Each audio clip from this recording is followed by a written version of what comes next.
নির্বাচনকে সামনে রেখে আইনের শাসন নিশ্চিত করতে জেলা প্রশাসক ও পুলিশ সুপারদের কঠোর নির্দেশ দিয়েছেন প্রধান নির্বাচন commissioner AMM Nasir Uddin.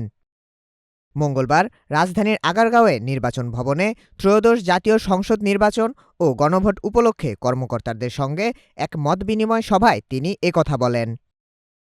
CEC বলেন, আমি বেশ কিছুদিন আগে সম্ভবত এটা বলেছিলাম যে আইনের শাসন কাকে বলে আমরা দেখিয়ে দিতে চাই, কারণ আমাদের উপর সামষ্টিকভাবে একটা ব্লেম করা হচ্ছে যে আমরা নির্বাচন ব্যবস্থাকে ধ্বংস করে দিয়েছি। এই অপবাদ থেকে আমরা মুক্তি চাই। আমরা প্রমাণ করতে চাই যে আমরা সঠিক ও সুন্দর নির্বাচন করতে পারি। ডিসিএসপিদের উদ্দেশ্যে নাসির উদ্দিন বলেন, আইন সবার জন্য সমান, কোনো অপরাধীকে ছাড় দেবেন না।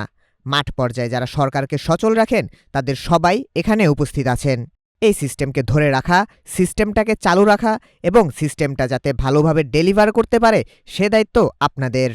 এ বৈঠকে অন্যান্য নির্বাচন কমিশনার, ইসি কর্মকর্তা, বিভাগীয় কমিশনার, পুলিশ কমিশনার, জেলা প্রশাসক ও পুলিশ সুপাররাও অংশ নিয়েছেন। ইয়াকুব আলী মোল্লা, নাগরিক প্রতিদিন।